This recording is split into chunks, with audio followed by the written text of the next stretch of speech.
Day one total and then total campaign total. Guess. All right, you got day one? Everybody got day one? Yes, I got it. Zach, No. come on, man. Uh, It's kind of fun and kind of sickening. okay, yeah. I've got Count of three. Three, two, one.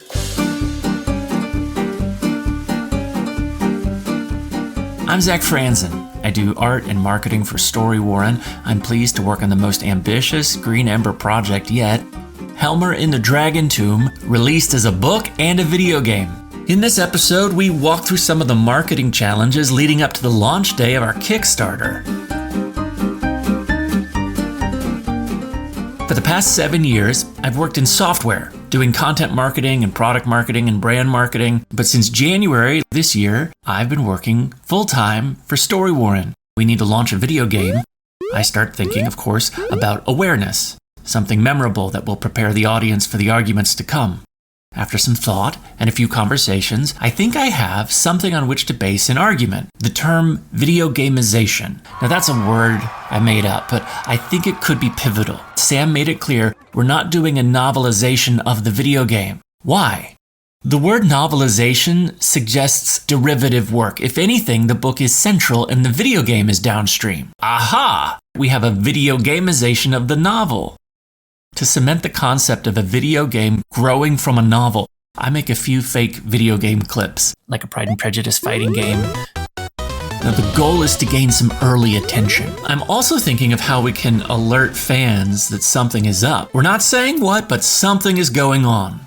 Now the goal is to release some fake video game stuff that's funny, then we play coy, we get the conversation going. Next, we release a little more, some behind the scenes work, eventually some concept art, time-lapse of art production, stuff like that. Releasing a little more, still playing coy, continuing to build the conversation.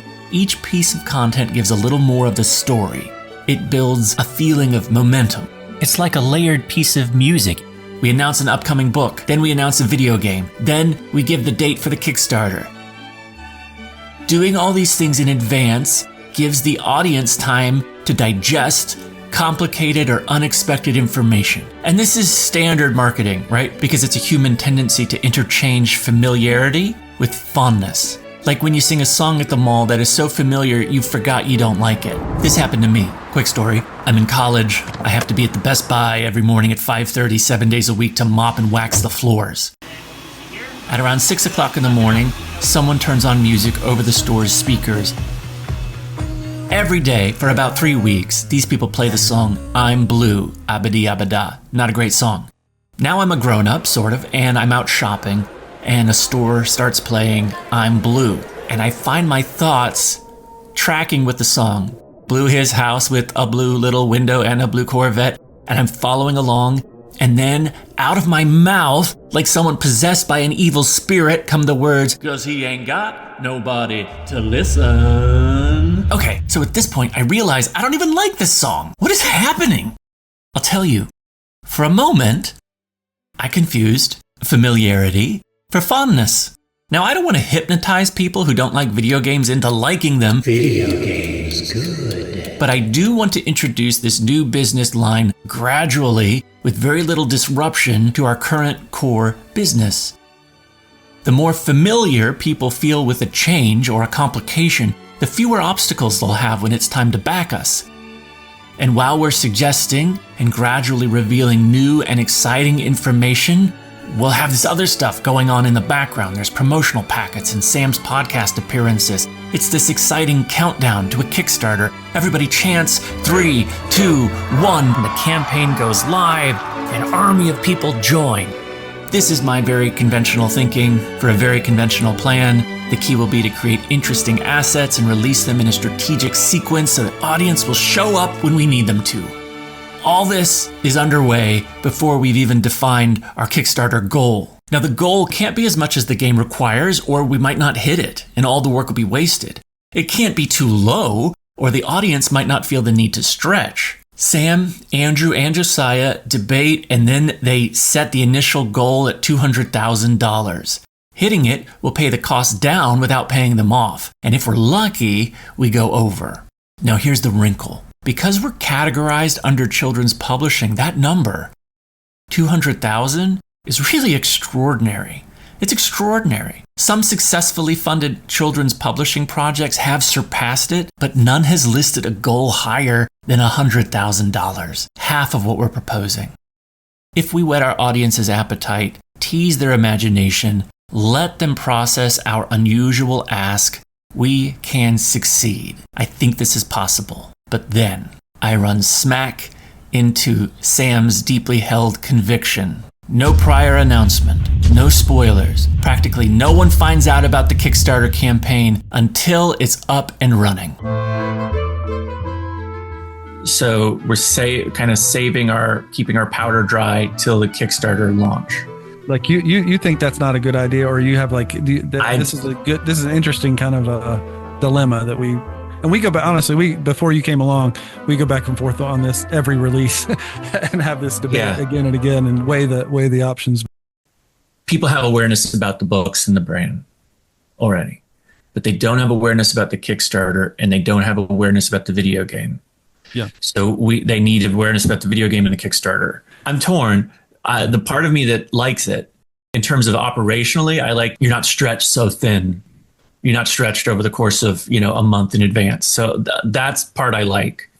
The part that I question is the human memory and awareness requires paced intervals. And so cramming it all in one, like a flood, right? Sort of too much water all at once, it can't get absorbed and it runs off. Sam once told me a story in the early days of the Green Ember. He has this conversation with a mainstream publisher who says, publish the Green Ember with us. We'll get you reviews in magazines, good placement in bookstores, real exposure to help the book succeed. At that point, the Green Ember's reviews are from homeschool bloggers, not Kirkus reviews. And the book doesn't have any kind of placement in bookstores, let alone good placement. So Sam thinks maybe these things really could move a lot of books. And he responds, we're just doing the best we can, writing, printing, and selling these stories. We're not even sure what success looks like. What do you guys consider a success? The publisher thinks for a second and says, selling 15,000 copies would be a success. At that point, Sam has already sold 50,000 out of a garage. When conventional marketing sells 15,000 and your gut sells 50,000, you start to trust your gut. This new book marks the 12th Green Ember title. And Sam has strong feelings about how to launch a book. To understand them, you need to know that Sam hates spoilers, hates them. That's just who he is. If you want to upset him, text him the final score for a Liverpool game before he watches it. Also, he loves game day energy. So instead of traditional messaging sequences, which give the prospect different types of messages, right? Like attention grabbing first, and then interest deepening, and then evaluation, then call to action. Sam has a different way. He steadily, consistently communicates the brand, who we are, why we are. When there's an announcement, he collapses all the messages into one thing. Basically, surprise, we have a thing, go buy it. When there's something to do about it, tell people about it. It's rooted a lot in respect. It really is. Respect for their time. And just, we're going to tell you about it when you can take action. And we're hoping that that doesn't mean, because for me, it's like you can tell me about it 2 weeks before. I'm either going to forget about it, or I'm a little bit frustrated that what can I do now? But I might be built a little bit different on that than some people. The desire is to not spend a huge amount of energy, of our energy and the audience's energy, getting ready for something when we can just tell them about it when it comes. I think that's well meant. I think it's well intentioned, and that's good. But it does presuppose that people don't need time to make a decision. It presupposes that telling them when it's time is the way they buy. The proposition is so valuable that how could they turn it away? And part of me is just like, you see it and you dig it. You're like, you've sort of been in that world. You're exposed to it. You hear good things about it, and you're either in or you're out. And that's, maybe you're right. Maybe you're right that that's not how people. I do think people need multiple exposures, and I think a lot of people have had multiple exposures to not to the game though, and not to the Kickstarter. That's true. So yeah, we just gotta. So that's why it's important that people who care and are in world give it a chance. And that's the hope, is that they're going to be excited. They're going to give it a chance, and they're immediately going to be excited to act. I tell myself, perhaps we don't have the bandwidth for a high-touch campaign. Maybe this is better. I start working on other things. But as launch day nears, I start getting nervous about the plan. And then, to make matters worse, I watch a documentary about the Iron Giant, the animated film. Now basically, the Iron Giant is a great film. It should have been a smash hit, but it was released without any awareness and it bombed at the box office. I recount my fears at the marketing meeting that follows the next morning. This strategy of advance notice gets another hearing. Now, if the first day of the Kickstarter is so important, it feels like advance notice is important to make that first day successful. If we're releasing on the day that's vital, any notice that we're having a game, I don't think our first day is going to be that good. I think my question, as I was thinking about it over the weekend, is if we are waiting to tell them that it's a game, then what was the point of sorting those people?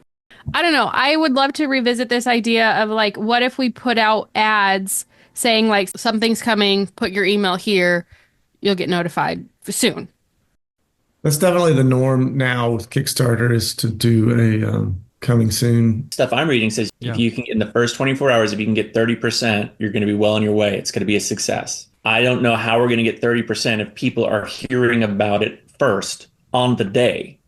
The ringers, like, there are people we are going to tell before. We're not even telling the ringers, though. I mean, that's the thing. We're telling the ringers during it is the plan right now. Sam is adamant. If you take away the surprise element, then it's like, it's a little less, it's just, okay, it's just another party and it's like easy to ignore. But if it's like, whoa, what? That there's so much momentum with that kind of a thing that people tell. I mean, this is what we've done this almost every time there. And I think what we're trying to do is almost like supercharge that, that moment, that feeling of that day. And I do think that there's something that reduces it. My biggest fear is like not so much that like we need to touch people 6 times, but that will they see it once? And if they just see it once, I want it to be when things are happening, when they can make an easy decision instead of a easy ignore. Because to me, I don't want to see anything about something's coming. I mean, usually I want to be able to take action when I see something. I get saying I don't want to see it, but you might need to see it. I mean, all of marketing is premised on the notion of awareness and then decision making and then bottom of funnel conversion. And what you're doing is saying, let's just do it all at the bottom. No, I mean, we do it all. I mean, I don't think so. I think that like we've been doing the top of the funnel for 10 years is my opinion. Like but not about a video game and not about this book and not about the Kickstarter. Yeah, that's true. So they're not aware of any of those things until the day. Hey, let me just interject here. This is a good fight. But basically, we've decided that the Kickstarter, we're not going to disclose the whole project and what it is widely before. So what we need to decide is how much teasing, what are we teasing? In the end, Sam concedes to a few teases as long as they don't spoil the surprise energy. So here's what we do. 1 week before the launch, we say something big is coming. It's not a movie, but Green Ember is growing off the page. We ask people to guess how. Next, 3 days before the launch, we tease a new Helmer t-shirt design, directing people to watch for the newsletter. Then, 2 days before launch day, we post a video of a new book illustration telling readers they're returning to a land they know and asking what Green Ember characters they hope to meet. 1 day before the announcement, we post a Helmer quote from the new book, and then it's launch day. So after the Kickstarter goes live, we send an email revealing the new Helmer book and video game for the first time and ask our audience to back it. On the most important fundraising day, we say there's a new Helmer book. Also, with no advanced knowledge, we announce the same story is now a video game, which we've never done before. It's completely new business and potentially disorienting, like walking into a local gas station and finding a yoga class on the candy bar aisle. I don't have high hopes for our end of day totals on launch day. I predict a $40,000 opening. To get 30%, we need to hit 60. What am I missing? I'll tell you. Most author-led businesses have an author that says, I'll write the stories, you sell them, and leave me alone. Those marketing teams long for the author to have a passing interest in the book-selling business. But Sam is different. He tells the stories, and then he takes a very active role telling the stories about the stories. And his high involvement in the marketing is responsible for the Green Ember's success, no question. Sam inviting backers to contribute is radically different than a corporate invitation to a webinar or a software company asking customers to download an ebook explaining a new feature. So if you're part of the Green Ember audience, you understand. After 10 years, Sam has a relationship with you. And I still can't get my head around it, but he can say, hey everybody, you know what's fun? I'm going to secretly build a book and video game, and then after I launch a Kickstarter, I'll shout surprise, I'll send a link and say back a tier. And I go, that'll work? And Sam says, yeah, that should work. Oh, we have a pledge. First backer. Got a backer, guys. Well, we have 3 backers now, so I guess you could say it's getting pretty serious. After 12 hours, 500 people give $62,000. We end the night at $72,000. This makes us the 34th most funded children's publishing project in Kickstarter's history after only 1 day.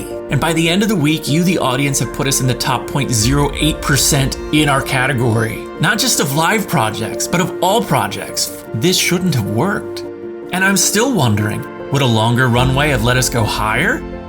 It's impossible to know. Maybe, maybe not, but I come from working at companies without a lot of goodwill from customers. I'm talking about billion-dollar companies with thousands of customers, and they can't manage to get any of them on the record. But the Green Ember, it's completely different. It's completely different. One person backed the project in a really significant way today, early on, and we didn't know who that person was.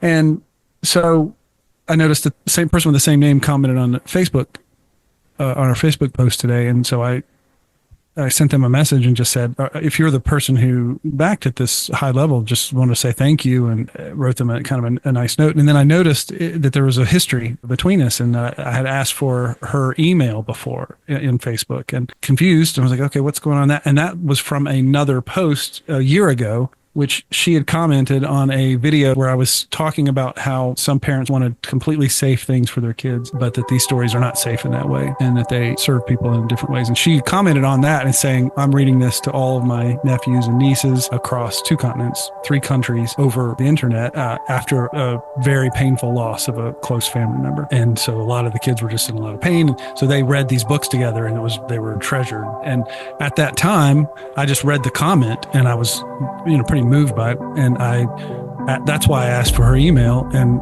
I made a video for those kids, and just so that she could share it with them, just a video to say, I've heard about, you guys and what you're doing together, and I think you're really neat characters, and I wanted to encourage you, and I wanted to give them a little bit of a blessing. Sometimes I'll do that, and that was from a heart of love. And it turns out that was the lady who had, she explained later in the day, she responded to this new message and said, yeah, that was us. Like we've been blessed in our business lately. And we were last week talking, my husband and I, about how we wanted to support Christian authors and musicians, and that the Green Ember was at the top of our list, and we just didn't know how to do it. We didn't know what to do. And then this came along. So they were just totally prepared for it. And so that was such a sweet story. And she sent a picture of all those kids and her, which they all got together in person at Christmas time, and they all had the Green Ember My Place Beside You shirts on. All these kids that have gone through tough times. And that's a story right there. That's just some of the depth. And there's similar stories. I'm amazed at the trust from this audience. And Sam has the kind of faith in his audience that he can go, 60,000? Okay, we could do better. At the end of our launch day check-in, I share my realization. In real terms, this is an endorsement of the property in comparison to other publishing projects, in comparison even to other sort of video game projects on the first day.